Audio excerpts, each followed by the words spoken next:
I'm Laurie Timble, and inviting all of you to come down to the March Against Monsanto, May the 24th at the Parkinson Rec Center. These colourful rectangular notes are not money, but they have a real value. You can go shopping with these bills in your wallet or pay for dinner at a restaurant. The idea of alternative or so-called complementary currencies that people or businesses agree to use for transactions within a particular area, a district, quarter or just a street, may look like something from a kid's game, but the reasons behind it are far from child's play. First, practical. Local currencies stay within the region developing it. Second, ideological. A lack of confidence in official currencies make people want to have something they understand, that they can control and that they can trust, and not just something that is printed, you don't know how, with no control, and leads to speculation. Alternative forms of money have a history stretching back decades and appear to be growing in popularity, especially in tough financial times. Banks play a lot with money and often risky games, but at the end of the day, ordinary people have to pay for mistakes and losses. This is why people want to have a currency that they will be sure will serve them and not go disappear somewhere in fiscal paradises, global finance systems or banks. Today's most famous headline-grabbing alternative currency is the digital Bitcoin, but there are dozens of others in use worldwide. In France, Europe's second-largest economy, people exchange services and goods via at least 20 different types of complementary currencies, and their numbers are growing. Experts claim complementary currencies will never replace an official one. However, if trust is undermined hard enough in conventional money, people may start looking for a different type of change.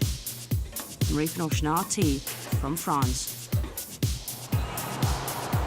Hi there, I'm Darren Howard. And I'm Robert Nisbet. You're tuned into Video Radio at Radio Free Canada, where we talk about the innovations and solutions that banks and government are just not interested in.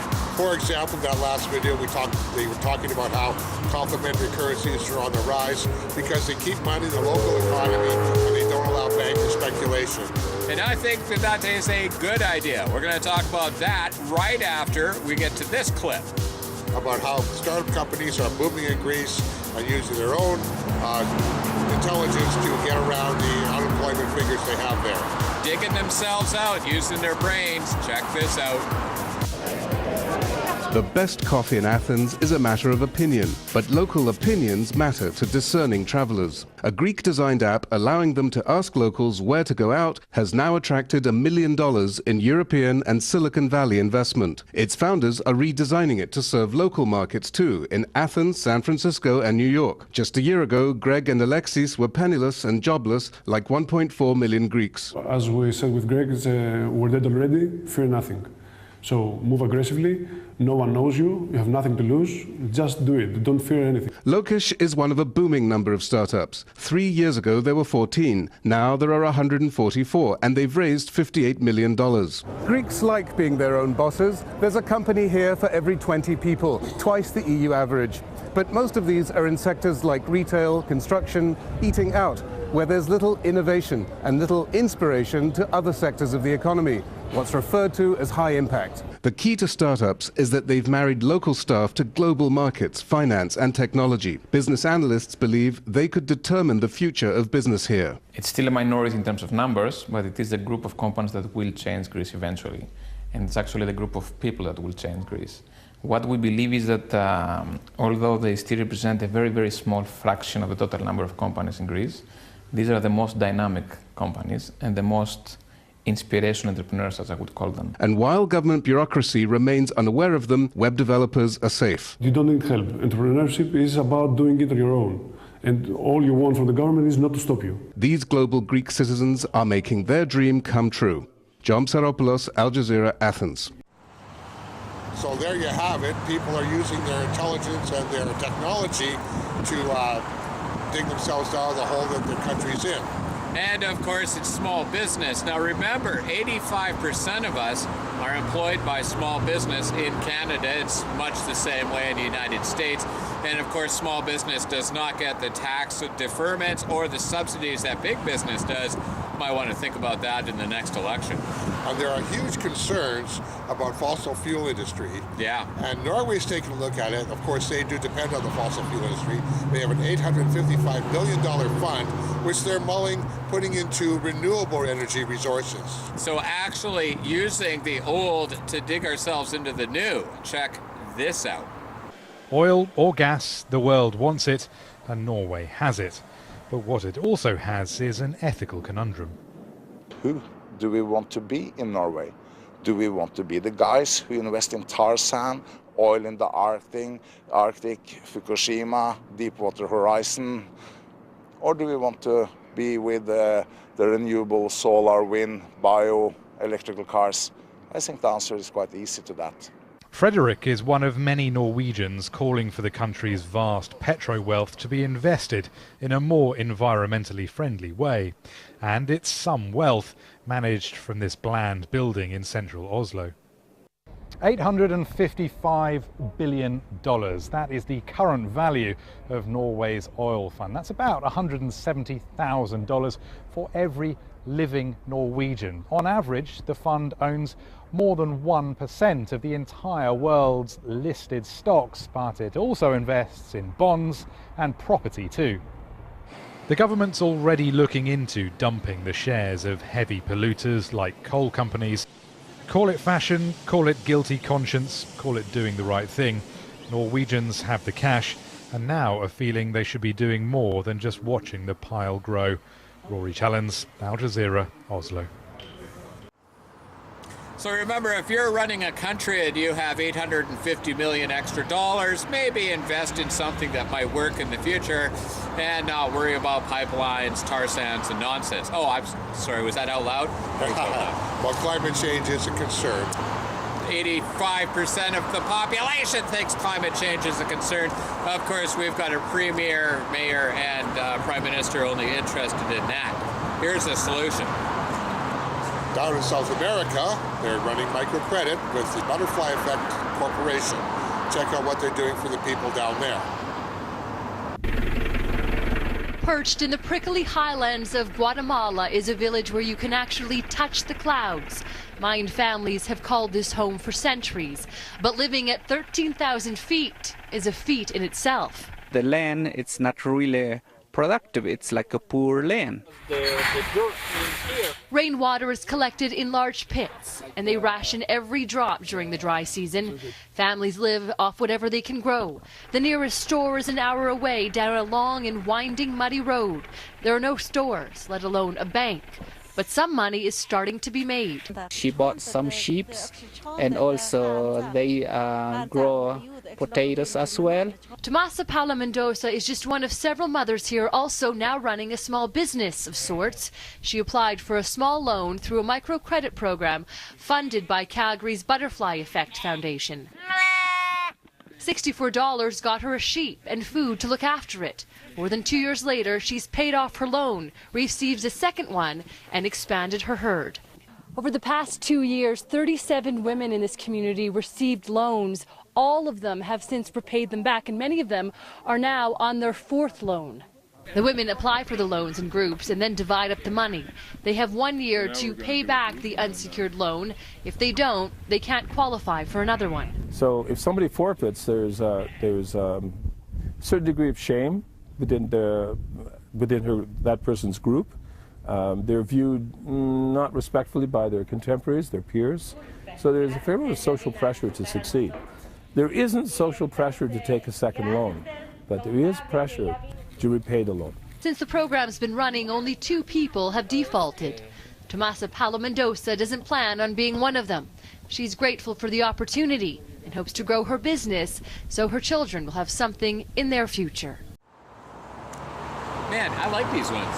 These are cool. I do. I like talking about solutions rather than just dwelling on the problems. You know, major media talks about the problems all the time. Never talks about the simple solution. Solve police brutality, put a camera on the cops. Start solving poverty, get people jobs. Hey, that all sounds like a good idea, doesn't it? It sure does to me. But banks and government are not interested in it. However, a few years ago they had an ecological disaster in a small village in Hungary. Now, things really went sour over there. Mainstream media didn't cover it, but we are. That's right. Devonshire looks like the kind of place you might see in a tourism brochure for Hungary, impeccably maintained and at peace with itself. So it's easy to imagine the horror the people must have felt when a wall of aluminium sludge poured through the tree line, engulfing everything in its path. In all, it travelled 7 kilometres and wiped out hundreds of houses. So the sludge came from 4 kilometres up in that direction, is that right? It fell to the mayor to make a decision on the future, either take some compensation and abandon the place, or try something else. I felt everyone would say the whole area would remain toxic, and I realised we had to do something that was the opposite. People were afraid to eat food from the whole area. Some of the fields where the sludge was nearly 2 metres deep were now no good for farming, but they weren't useless. What's so remarkable about this place is how they've managed to turn disaster into opportunity. They had to clear this whole area of huge amounts of toxic sludge. Then they put new soil on it and planted thousands and thousands of new trees on the land.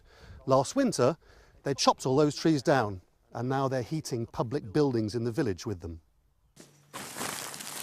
And this is the school boiler room. Devonshire is now one of the few places here not reliant on Russian gas. They went further, heating the bus station with a geothermal system, which is just as sustainable. Unemployment was halved by getting people to work on the environmental projects, and the town was rebuilt on higher ground. And farming recovered too. Next to the town's new football pitch, the trees still bear the high sludge mark, just under 2 metres. You get the sense the people here can't quite believe what they've accomplished. Their refusal to give in may be a story to tell the grandchildren. Lawrence Lee, Al Jazeera, Devonshire, Western Hungary. So while we're standing in front of Ron Cannon's sign, who really supports the stripping of our resources. You know, the Conservatives have one agenda, that's destroy the environment, any semblance of democracy that we have. We're, of course, going to be talking about that. We've got some specials coming up talking about democracy. But we want you to get informed about Hungary, Greece, and the other individual countries that have solutions that work. And check out how even big business is looking at how these renewable energy programs are scalable and fitting with their business model. So, while we take a look at big box companies that are starting to adapt to the change and active democracy crowdsourcing around the planet, we urge you to check on our facts. Remember, this is video radio. We don't make commercials that say trust us, or we are a news authority on anything. No, we're just two random guys with a video camera doing video radio to keep you informed. Thanks for tuning in. We're going to be back after this.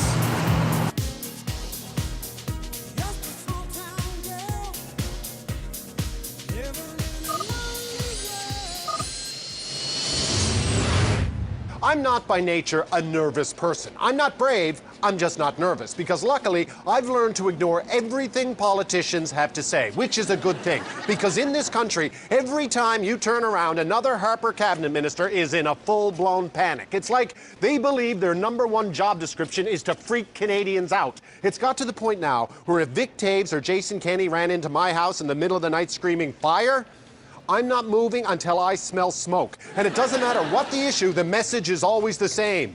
Be afraid, Canada, be very afraid, and build more prisons. And the Prime Minister, the only time he seems happy is when he's hanging out with Nickelback or he's leaning forward, reminding us once again that we live in perilous times. Danger is lapping at our shores. Winston Churchill was more upbeat at the height of the Blitz. Meanwhile, statistically, we are living in the safest time in our entire history. Crime is down. You would think the government might remind us of that on occasion. I mean, it's a good news story. Crime is down, but no, instead they say, well, crime is down, but unreported crime is up. Who does that? That's like, instead of telling your kid there's no monster under the bed, saying, well, there's no reports of monsters under your bed, but unreported monsters?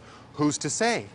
Why would a government want people to be afraid? Because people who are afraid, they do what they're told, they pass over their lunch money, they keep their mouths shut, don't fall for it. There is nothing to fear but fear itself, and the people who benefit from spreading it.